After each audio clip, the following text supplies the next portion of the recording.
We will be talking to you today about the Conduit Project, which is an overall project of an M tool used to guide patients for survivorship for esophageal cancer and other complex foregut surgeries. This is by Shanda Blackmon, Professor of Surgery in the Department of Surgery, Division of Thoracic Surgery at Mayo Clinic, and especially a compilation of work apprised from the group of multidisciplinary members of the Conduit team. The NCCN guidelines now mandate that patients are followed with survivorship care planning.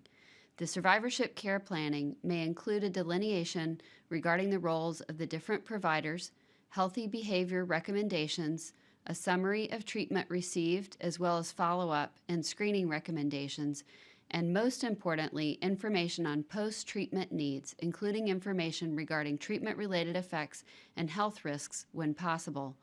These tools allow us to meet these standards for patients who are surviving from esophageal cancer and complex reconstruction. Why are we here?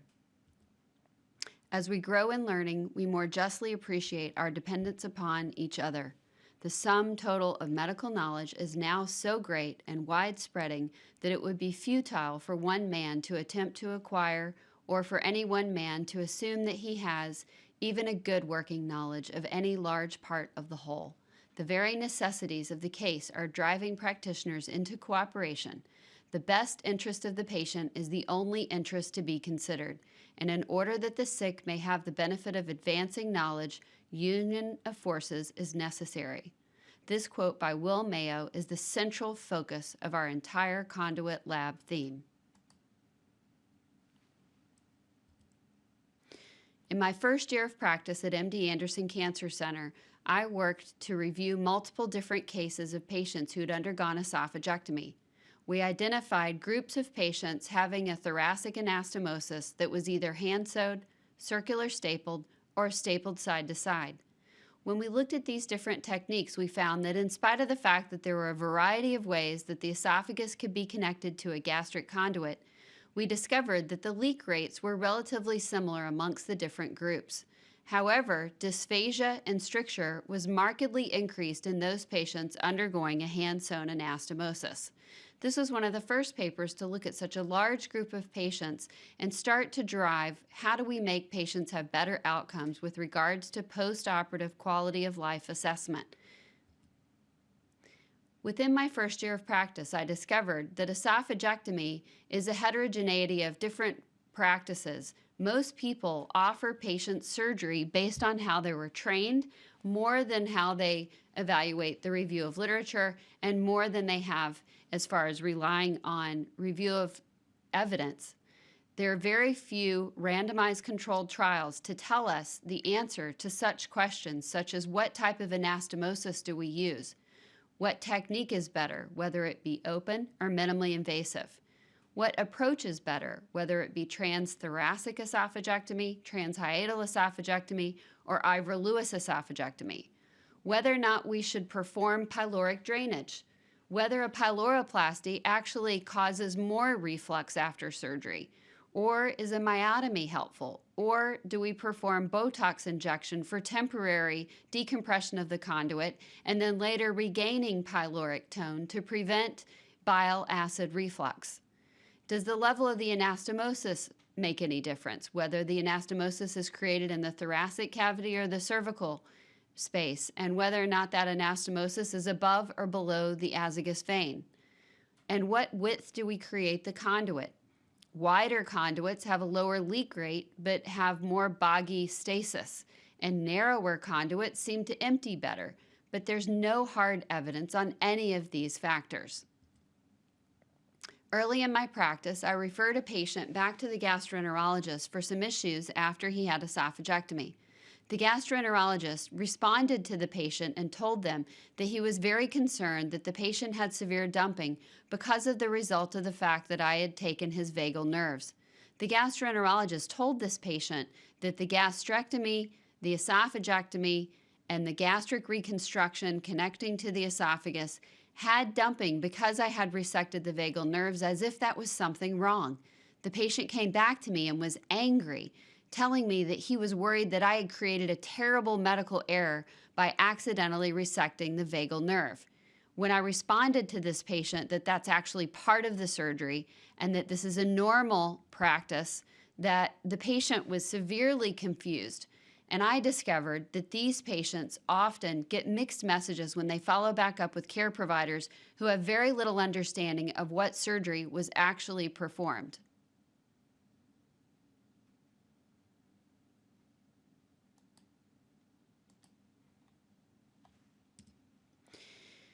In our gap analysis, we identified multiple problems. We identified that esophagectomy is not standardized, that the conduit care is fragmented, that no one understands how to care for patients after esophagectomy with a conduit.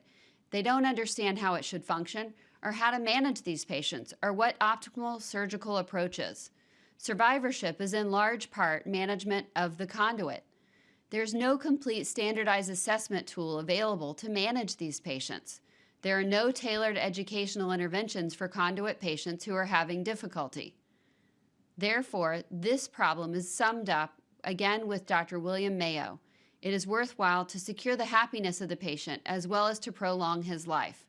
By identifying these problems, we are able to come with multiple solutions. Patients are returned to their providers closer to home, but often the provider has limited knowledge of the symptoms the patient cares about, their new anatomy, expectations about where patients should be after surgery, how to troubleshoot these problems, how to manage and triage different issues, and when to refer patients back for problems. Thus, care is more expensive, unnecessary testing is ordered, and patients receive substandardized care. The purpose of creating the Mayo Conduit Questionnaire was to establish a platform for caring for patients when esophageal disease is found, to create greater content coverage than current available tools, to provide separate domain scores, to create a means of comparative effectiveness evaluation of different techniques and strategies, to allow primary care providers to have a greater insight into the management of these complex patients and to make that management easier. Thus, we developed the Conduit Study, or Conduit Lab, and Conduit standing for Conduit Outcomes noting dysphagia, dumping, and unknown outcomes with intermittent symptoms over time after esophageal reconstruction. Thus, we began to determine how do you eat an elephant. Such a big project with so many pieces on it, we sought to accomplish the goal that was eating an elephant slowly, bite by bite. Our overall strategy began by developing a list of accomplishments that we knew would need to be acquired before we could actually implement our tool. We first began by focus group data collection and then proceeded to creating a domain scoring subsidized by the FORCI grant.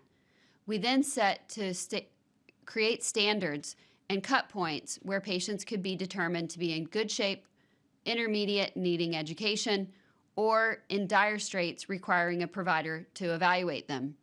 We then established normative standards and provider versus test validation measures.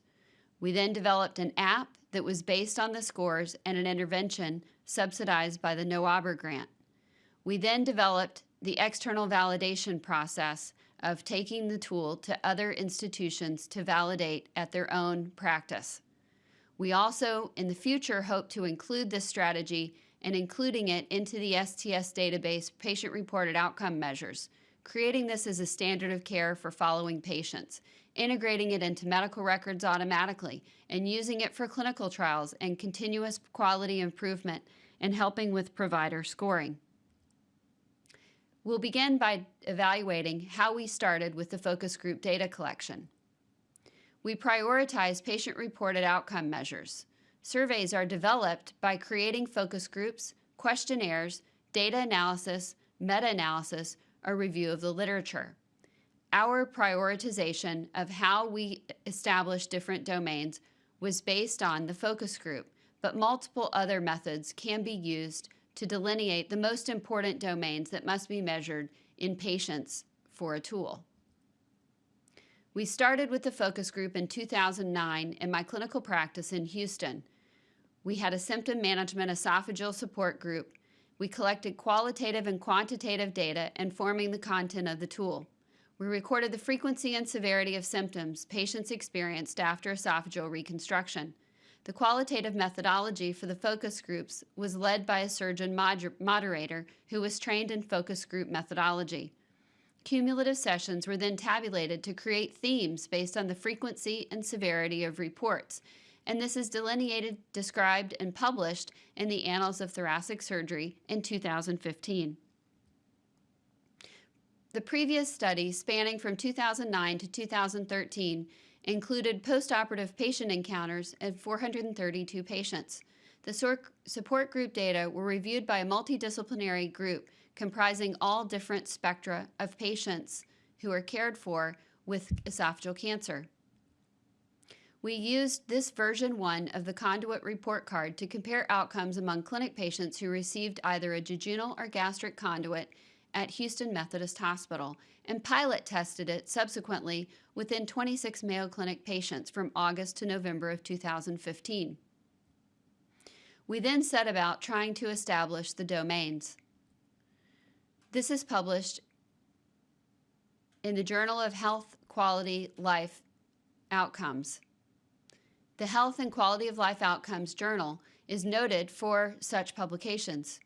This also was registered within clinicaltrials.gov as it was a prospective clinical trial, looking at patients who described their degree of pain, dysphagia, dumping, GI, hypoglycemia, and reflux.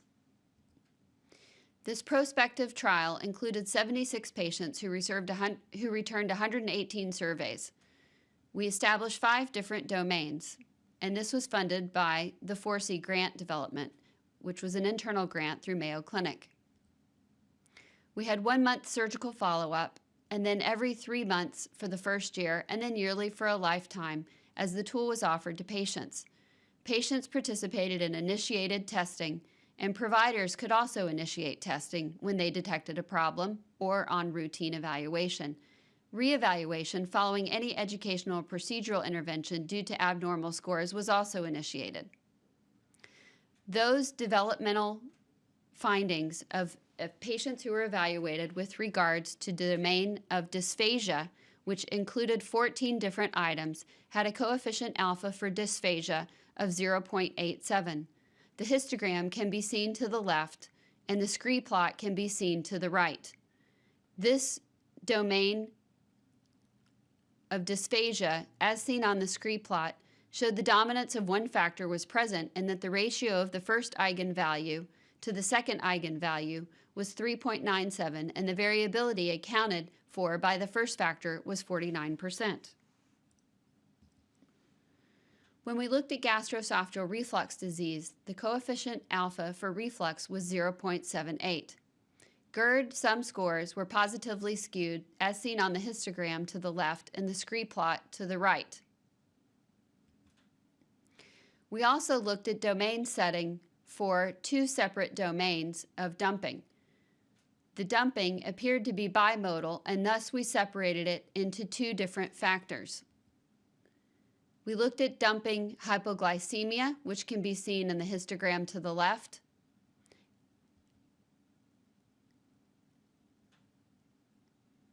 The dumping separated into 2 subdomains, with hypoglycemia as one of the subdomains, shows the histogram of hypoglycemia dumping to the left and the scree plot of hypoglycemia as seen to the right. The ratio of the first to the second eigenvalue was 2.87 using 9 items, and the variability accounted for by the first factor was almost 44%. The sum scores were positively skewed, ranging from 0 to 7, with a mean of 1.96 and a median of 1. We then looked at dumping gastrointestinal symptoms, with the histogram of the gastrointestinal symptoms seen to the left and the scree plot of gastrointestinal symptoms seen to the right. The ratio of the first to the second eigenvalue was 3.39 using the 7 items for dumping GI. The variability accounted for the first factor was 50%, and some scores were positively skewed, ranging from 0 to 11 with a mean of 4.4 and a median of 4.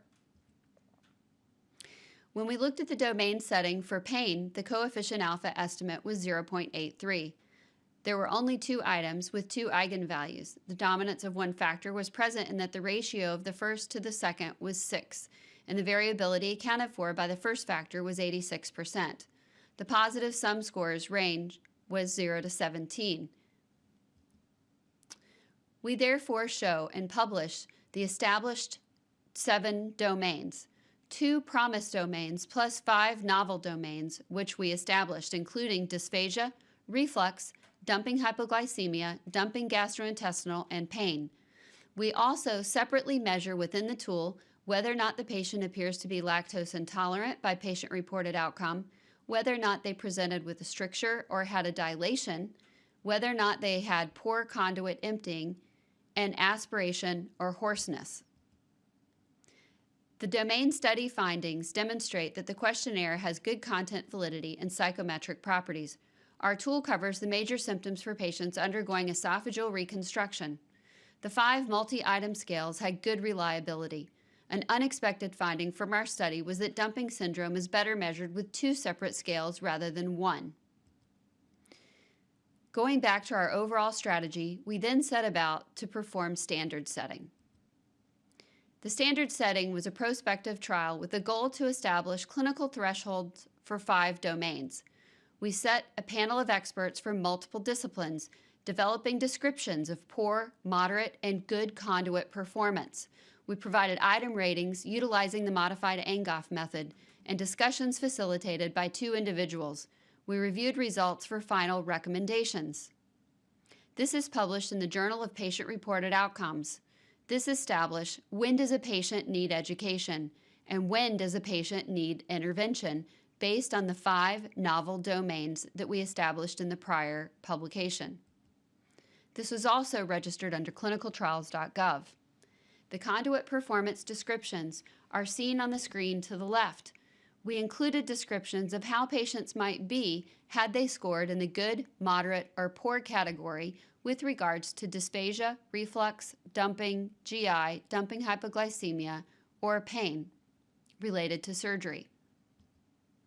The standard setting methodology, or the modified Angoff method, was a panel composition of 10 physicians, 5 nurse practitioners and PAs, and 1 clinical nurse specialist who cared for patients with esophageal reconstruction for over 16 years on average. We reviewed the conduit performance descriptions. We reviewed the definition of borderline patients, and the moderators were trained on Angoff methods. A panel of experts met to define hypothetical borderline patients who exemplify the intersection of adjacent categories of performance. Borderline was those patients barely in the better category. So those patients that were in the good category, but just barely in the good category, were characterized, versus those patients in the moderate category, but that were just barely in the moderate category, as opposed to those patients that were very clearly established in the moderate category. After delineating which of these patients were in each area, we then went about circling the responses that would be chosen by a single borderline good and a single borderline patient. In the past 7 days, how often have you had difficulty swallowing? We circled never and 3 to 4 times a week as the borderline, meaning that a patient who answered never would be in the good category, and that would be the cut point of good versus moderate, versus those patients who had problems swallowing 3 to 4 times per week would be the borderline patient, delineating those patients in the moderate category versus the poor category. Those patients who answered 5 to 6 times per week would be categorized as poor.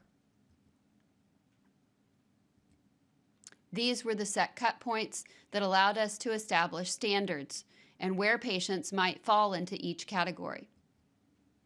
We then had type 2 rating with yes or no responses.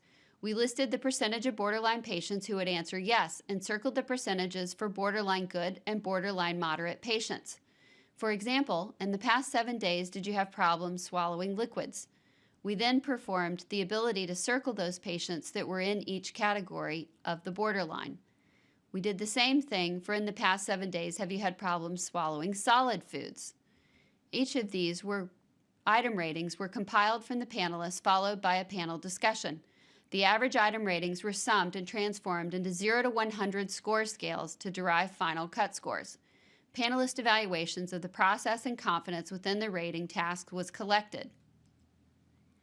Thus, we were able to create a report card showing green indicating the patient is performing normally and would result in only continued scheduled follow-up.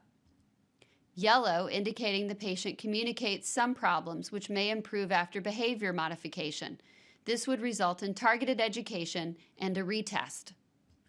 And red, which indicates the patient's conduit does not function regardless of symptom management behavior.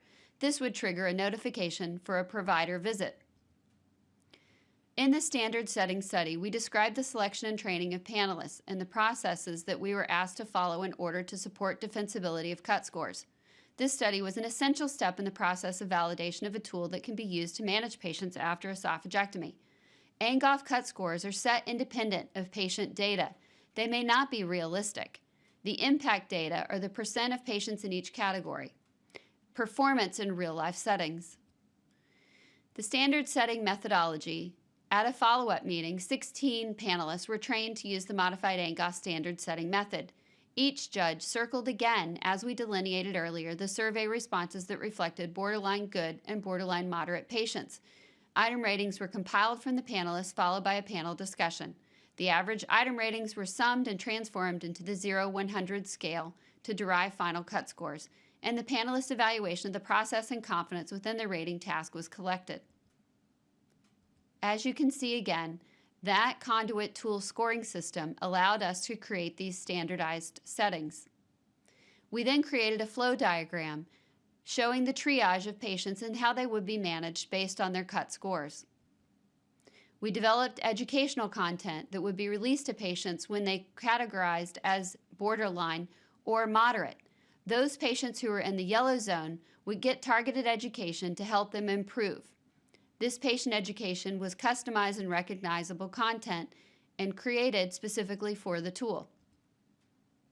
We then set about to create a set of normative standards.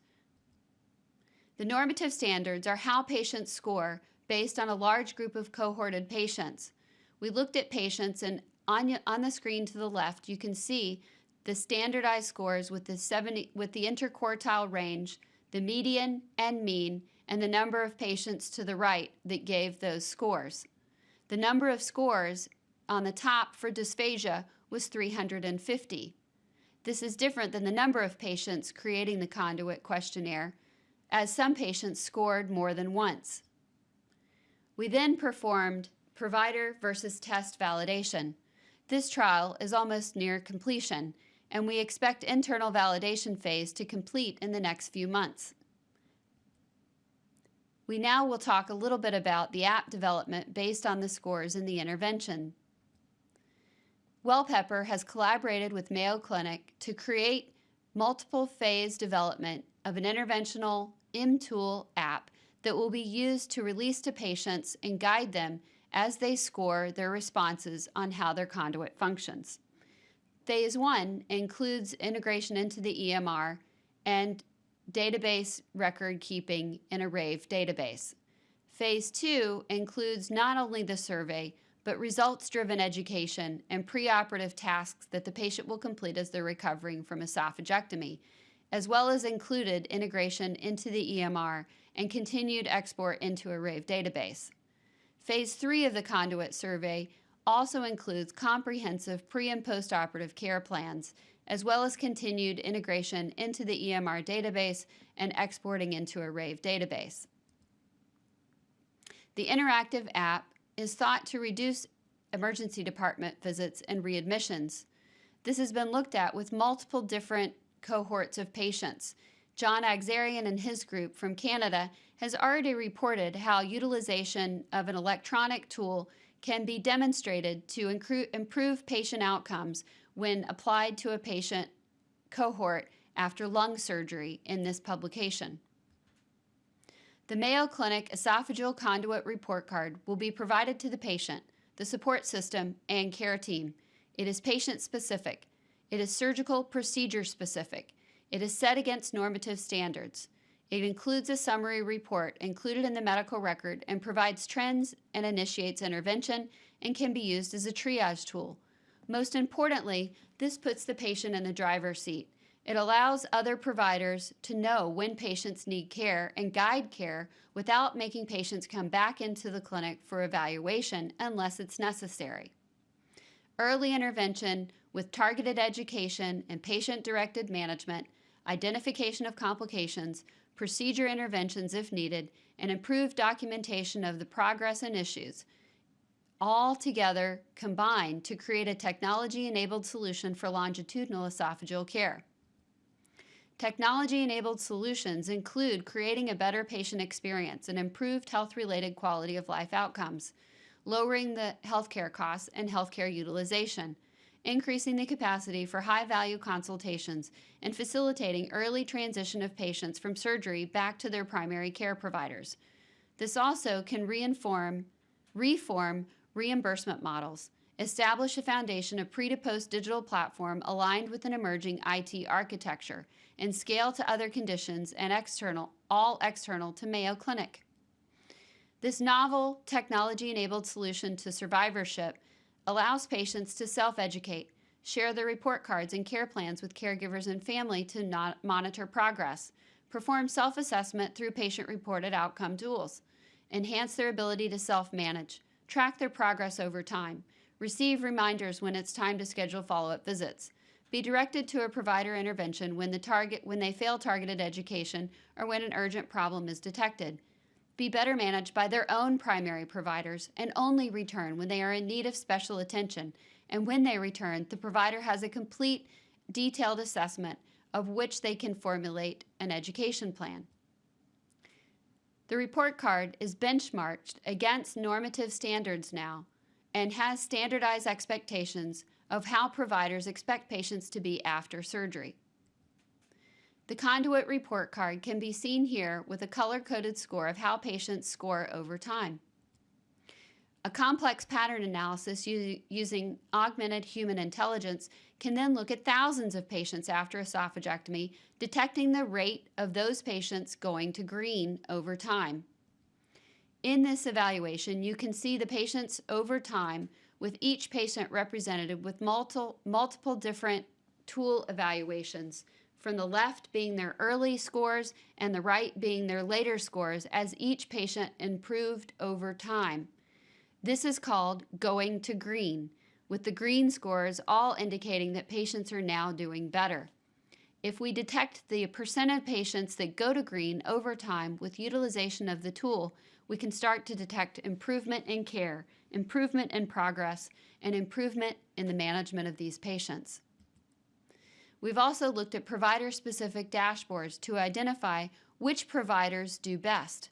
Looking at multiple different providers, Mayo Clinic has reported multiple different posters and plenary session papers detected with the aim of detecting which providers provide the best care, and how do we measure that, and how do we present the data back to providers so that they have meaningful content presented to them and know exactly where they need to improve.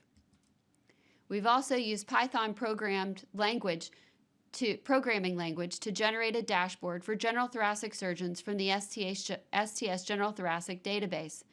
These presentations of Python programming language to generate dashboards so that providers can real-time adjust how they care for patients, how they operate on patients, and how they select different techniques for patients is important if we are ever going to make progress.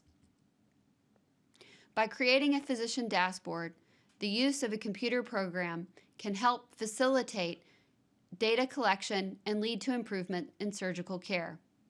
Judgment is a great asset. It makes the diagnostician and the surgeon both supermen. Conduit emptying is also being evaluated within our clinic. We are starting to create an evaluation tool for conduit emptying in patients who have suboptimal conduits. We are correlating the data with other tests and studies, looking at cost effectiveness of managing patients, validating how we manage them, and new studies to correlate those patients who score poorly with regard to conduit emptying and guide management. Provider-specific data, now with patient-reported outcomes, can now help us to guide how do we do with regard to reflux, dumping, dysphagia, and pain. We've performed univariate and multivariable analysis of predictors of patient-reported reflux to determine those factors that predict which patients will have problems with reflux patient-reported outcomes. We also now have the primary aim of the NOABR grant that's funding us to determine the utility of patient-reported outcomes application versus regular clinical practice with regard to emergency room department visits within 6 months after esophageal reconstruction. We also aim to determine the utility with regards to cost savings, clinician time saving, patient satisfaction, and readmissions to the hospital. We also have the aim of creating provider-specific and technique-specific dashboards, developing phenotype-driven management algorithms, and collecting data to determine the challenges of integration of the patient-reported outcome app into clinical practice. The NOABR grant, as a randomized trial, will begin to help us to fund the feasibility of this trial. This is the schema for those patients being randomized.